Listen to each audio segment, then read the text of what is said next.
What's going on, guys? Welcome to Pam Unfiltered, the spot where we spill the hottest celeb tea, break down and review all the reality TV chaos, get real about the latest trending news, and of course, so much more. So let's get into it.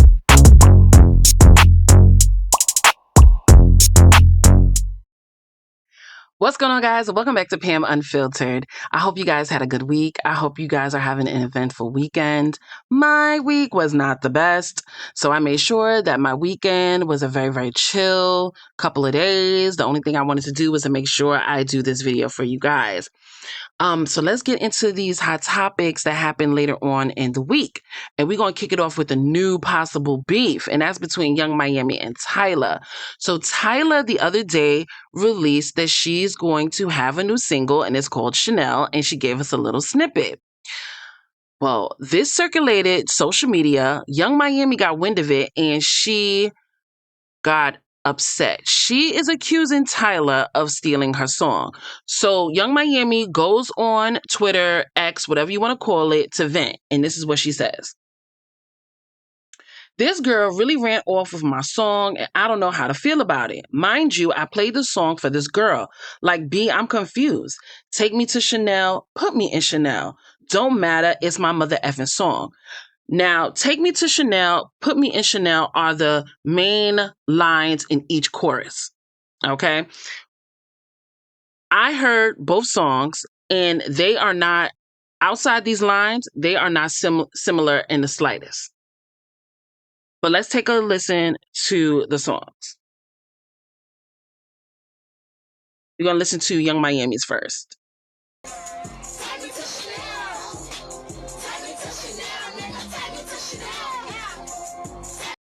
All right, so that was Young Miami's song. Let's take a listen to Tyla's.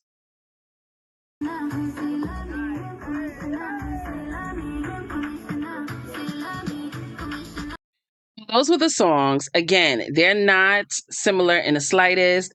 Tyla is a pop star, Afrobeat star, and Young Miami is a hip hop artist, and she does ratchet rap music. I guess if that's how you want to call it. When I initially heard the songs, I was like, okay, they're different. What is she talking about?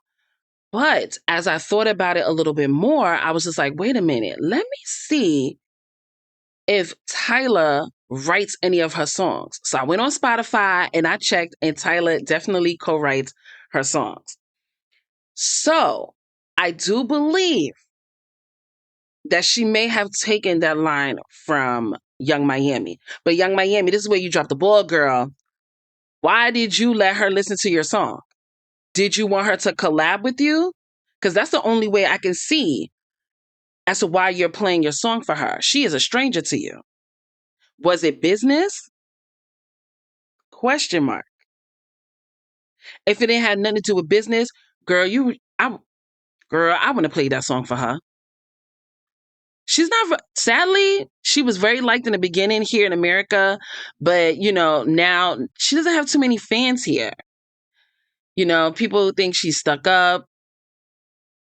They don't like her attitude.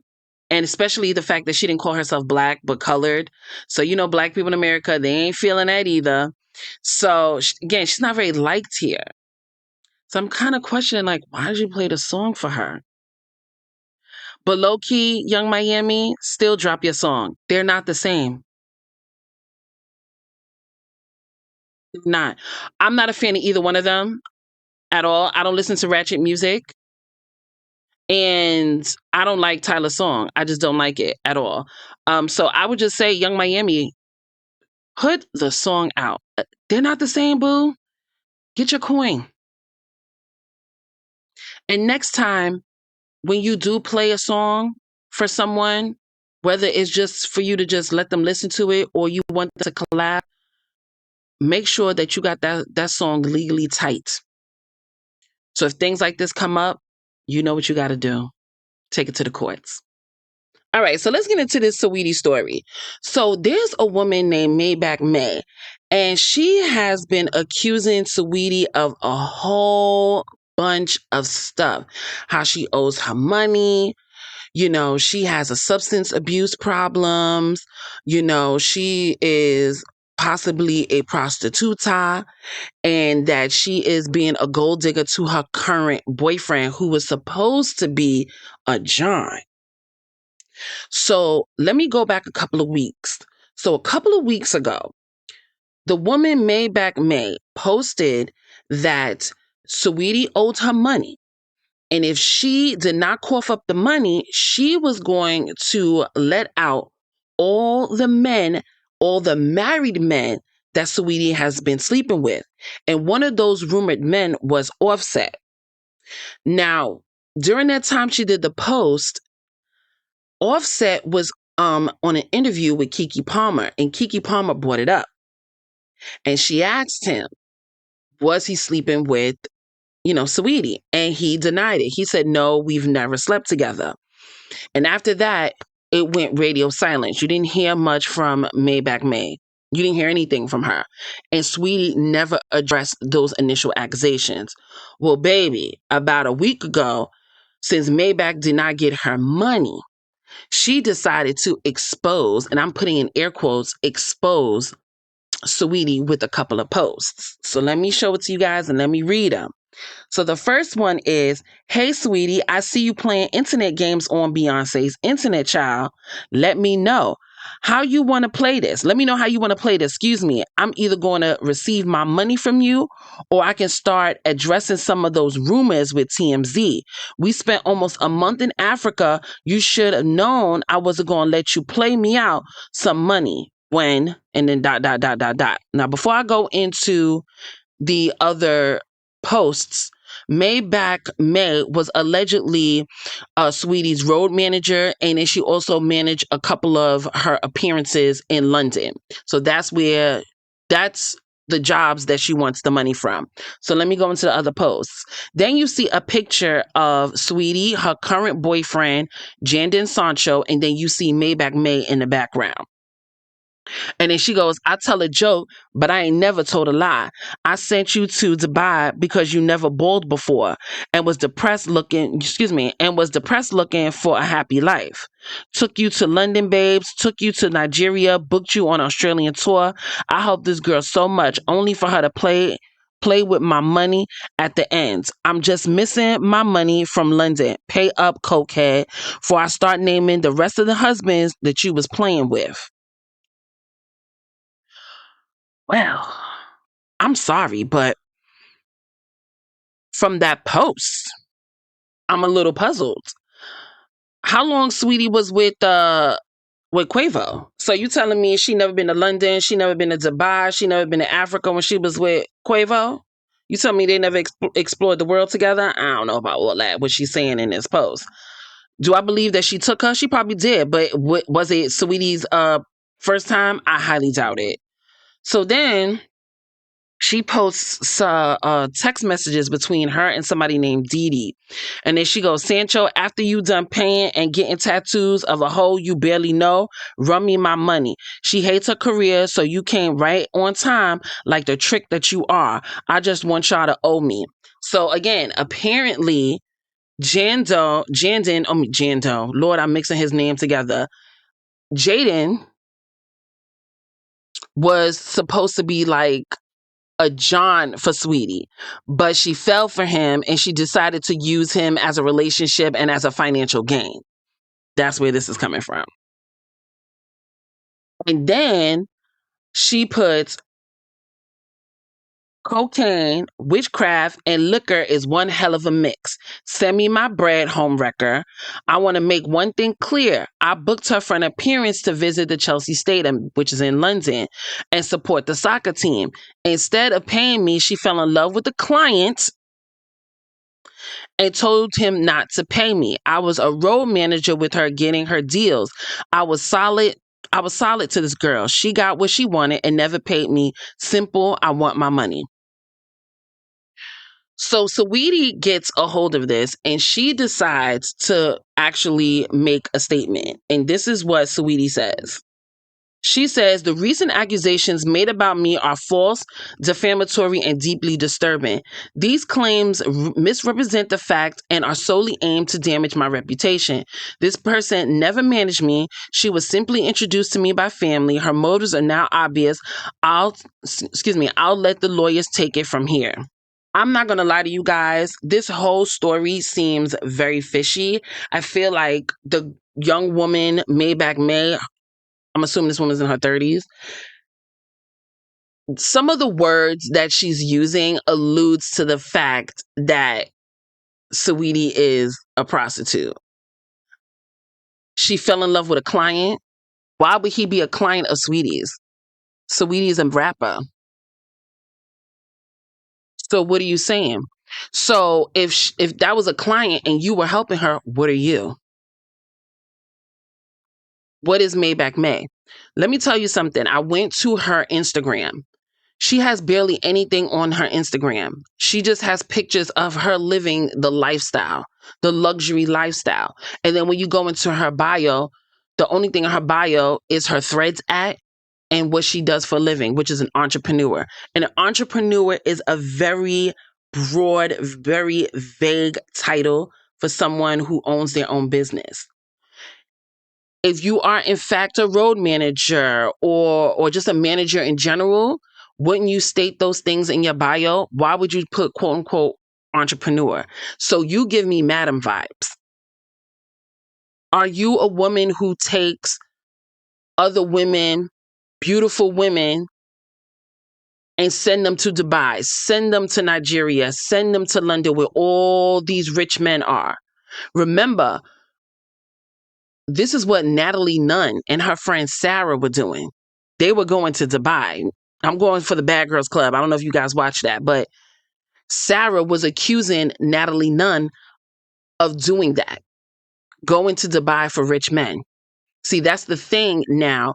A lot of beautiful women who want to live that lap of luxury go to Dubai where all the billionaires live, all the millionaires live, just to get money from them, service them and get money. So this is what it seems like this woman is accusing her of. Do I believe she helped her with anything strictly business? I do not. Because if you're an entrepreneur and you own businesses, you know if you're doing certain things for someone, like being the road manager, helping with her appearances, you would have a contract created and signed. So if anything happens, like not getting paid, you would take that to court. So no, I don't believe that Saweetie owes her money doing business, and these are air quotes, legal business. She may owe her for other things. I don't know. I told y'all the industry is not it. The industry is a facade. A lot of these people like to live the lap of luxury and they're not. They don't. They can't. They don't have the money. Let me tell you something. The movie world, the music world is not paying like it used to be. Look at the movies. Look what's going on in the movies. Nobody goes to the movies anymore. Why would I go to the movies, spend $40, $50 on myself when I can just wait at home 2 months to watch the movie? Better yet, I could wait a month and pay for it there. I don't need to go to the movies and spend that much money. And that's what's happening. And I think this started to happen, during COVID. So the movie industry isn't good anymore. And the same is with the music industry. Nobody's buying CDs anymore. Because that's where people really got their money, by buying their albums. But for what? When you have streaming services like Spotify, I can pay my little $9.99, $12.99 and listen to your album. I don't know how much they get paid off of each stream, but it's nowhere near what they used to get paid when you would buy the actual hard copy of the CD. So again, the entertainment business is not paying anymore. And these people want to maintain that lifestyle, and they will go to any lengths to keep that lifestyle. And some women, i.e., will do the prostitute type thing. So could she have done it? Maybe. Did she need to? No. Saweetie has success in her life. She's had a couple of singles. She's modeled. She's had deals with companies like McDonald's. Did they pay her a lot? I don't know. But to go to lengths of being a prostitute, I don't know. Kind of believe the story halfway. I don't believe all of it. Do I believe that she's a cocaine head? No. Do I believe she sleeps with a lot of married men? If it has nothing to do with money? No. She don't need to be with a married man. Look how gorgeous she is. She can get mostly any man she wants, any race. And she's currently with a very popular footballer, Jadon Sancho.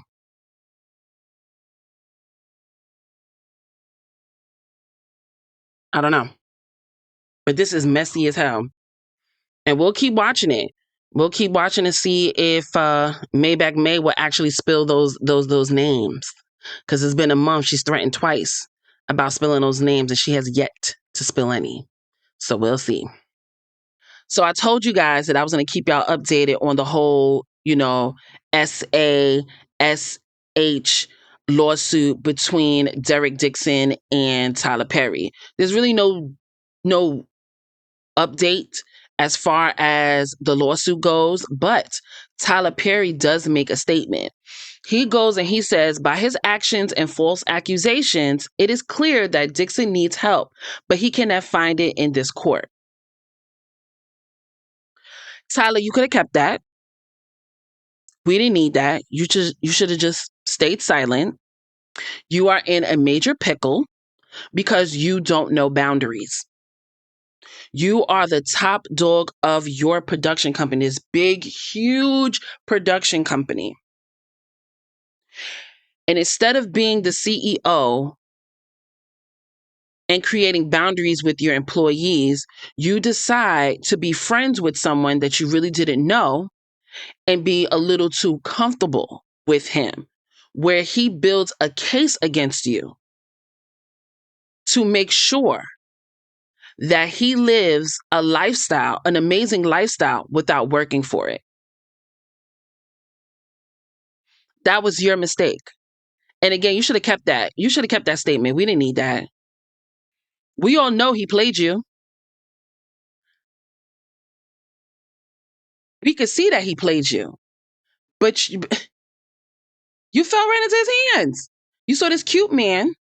You thought you could be a little friendly, a little flirty, and it tripped you up. I'm just saying. But yeah, let's move on. Let's go on to Miss Kim Zolciak. Yo, this woman, I'm telling y'all, I tell y'all all the time, these people, they just cannot face the fact that this quote unquote entertainment lifestyle is done for them. They don't know how to progress. These people in this business just do not know how to progress. It, whether it's, oh, this is not making me no more money no more. I'm being pushed out. They want somebody younger. Like these people just, the common sense just goes. So apparently, Kim Zolciak has been subpoenaed in a divorce. Hold on, y'all. I'm trying to get the article up. But she has been subpoenaed to speak at a trial between a couple, Jillian Green and Kyle Mowitz. Apparently, or allegedly, she has been receiving money, gifts from this man while he's married. Does this sound familiar to y'all? This is exactly how we met Kim Zolciak in the beginning. Kim Zolciak was messing with a married man. Y'all remember Big Papa? She made it known that she was messing with this married man. Y'all couldn't see him because he was a rich married man, but he was funding her and her children's lifestyle. So this subpoena and this news is not shocking at all. Kim Zolciak likes to live a lifestyle she cannot afford. That's how we first started her. That's the reason why she married Croy. And this is the reason why she's in the place that she's in now. Y'all remember um the whole thing with her and Croy, how they're getting divorced, their home got, seized by the bank because they couldn't afford it. According to Croy, she spent all his money gambling, living a lifestyle they just could not afford. And instead of her going out to find something where they can afford the lifestyle, whether it go back on the Housewives of Atlanta or do something else, she refused, and she lived a life like the money was coming in, and it wasn't. Croy was an NFL player, but he wasn't a top player. He was just a regular old player. How much money did he actually make? $10 million, let's say, $20 million, let's say. According to him, she has a gambling addiction. And that's where a lot of their money went, and that they're broke. I think he's working. I forgot where he's working now. I think he has like a 9 to 5 job now, simply because she spent all their money. I don't know if you guys seen Jen. What is it? Jen NYC, that show that her daughter's on.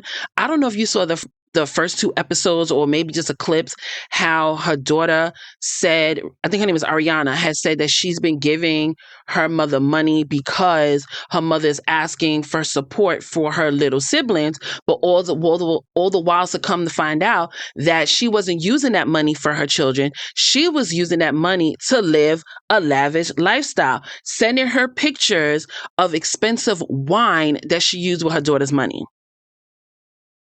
So again, her being subpoenaed for this divorce is not shocking. She needs to find an outlet where she has to do the minimal work to continue the lifestyle. We'll continue to watch this story. But Kim, I don't know what you got to do. Do you still have your nurse's license? You said you were an RN.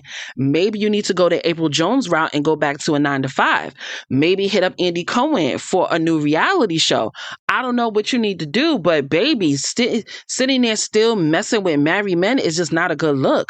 How old is this woman? She's in her 50s, and you still doing things that you quote unquote did in your 20s? It's time to grow up.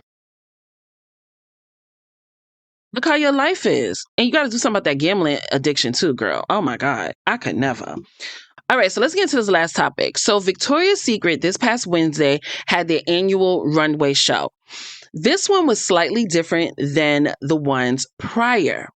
See, Victoria's Secret decided to jump on the all inclusive train and added different types of women to the show, including celebrities. Celebrities like Angel Reese, Suni Lee, what's that plus size model name? Oh my God, Ashley Graham. There's an actress from Euphoria. She was on the plus size side. They had her, but she recently lost weight, so she's kind of like in between. And they had some other celebrities, and then they had some older Victoria's Secret angel models come back to walk on the runway. I ain't gonna lie to y'all. The show was underwhelming. Kudos to you. You decided to be all inclusive, but I'm not gonna lie to you guys, it's a little too late. Like JoJo said, okay? It's a little too late. Y'all know Victoria's Secret was dead set on never changing or I should say, never changing their target audience. They've always wanted the very skinny, the very possibly tall. I don't think the height really mattered to them, but very skinny, small cupped boob women. They never wanted to cater to an average size woman. They never wanted to cater to a plus size woman. They never even wanted to cater to a transgendered woman. But since Rihanna came out, things changed. Rihanna's whole brand for Fenty, whether it was her lingerie, her makeup, her hair, her clothing, was always all inclusive. And that really stuck in the business. And a lot of companies had to switch up their target audience. However, Victoria's Secret refused. So when Rihanna came on the scene and she had her fashion shows, when I tell you Victoria's Secret sales went down, they went down. They closed a lot of their brick and mortar stores simply because of Rihanna. And on top of it, Rihanna's lingerie was very affordable, not only inclusive, but affordable. I think I remember seeing like, oh, buy 5 panties for like $30 or something like that. Whereas how much does a Victoria's Secret one piece of underwear cost? $25. But see, the owners of Victoria's Secret wanted to make sure that Victoria's Secret will stay for another whatever amount of years. So what did they do? They acquired Rihanna's old CEO. She resigned from Rihanna's company to go with Victoria's Secret. Hence why you see this year's show is so different from the others, because she knew the success of Rihanna's and bought it to Victoria's Secret. But I have to say, it still dropped the ball. The clothes, the lingerie on the models were not the best. And again, the runway show was boring. They did have a couple of performers. They had Missy Elliott, and then it also had a Spanish singer. I forgot her name, something G. She also performed as well, and she also ran Walk the Runway. But it's still there. The show was very. It looks last minute, especially when you compare it to Rihanna's 3 seasons that she had. Those were so well thought out. Each scene was just different, and it includes so many different people. I mean, so many different people, whether they were actresses, singers, different models. She had everyone. But again, it was like this, it was like a movie that you were watching, whereas Victoria's Secrets was just a regular old runway show. And I'm glad that they included some different, types of bodies, i.e., the celebrities, but I would have liked to seen just slightly more difference in the models. They had some plus size models, but I would have preferred to see a little bit more and just a little bit more creativity when it came to the show. I personally have never bought anything outside of the lotions and the sprays from Victoria's Secret because they never carried my size. If you guys seen in my videos, you know that I'm a big girl. I'm also a very tall girl, but that is what currently I look like now. When I was younger, I was never this big, right? I think my bra size was a 38 double D, triple D, and I still couldn't wear those bras. I remember taking my little cousin. I'm 42. She is 30, I think. I think she's like 30 now. But when she was a teenager, I took her bra shopping, and this girl was small. She had a big bust, but my cousin was very small. My cousin probably was like a size 8. When I tell you we went to Victoria's Secret and we couldn't find her not one bra, not one bra. I had to take her to Lane Bryant, a plus size store, to get her a good bra. That is just sad. I seen maybe a year or so ago with Victoria's Secret, bringing in the plus size models. I don't know how far as the sizes go up, but I highly doubt it goes past a 42. I know I won't be despite all this all inclusivity. I would not be purchasing anything from them just because of their history. I don't know what you guys are gonna do. Again, the fashion show was alright. It wasn't all that. Hopefully they'll do a little bit better next year now that they have a new CEO. Girl, really? I would have stuck with Rihanna, but okay. But yeah, it was a miss for me. What are you guys' thoughts on these hot topics? Y'all let me know down below, and I will see you guys in the next one. That's it for today's tea on Pam Unfiltered. If you love the drama, the gossip, and the real talk, hit that button, like, subscribe, and turn on your notifications. I'll see you in the next one.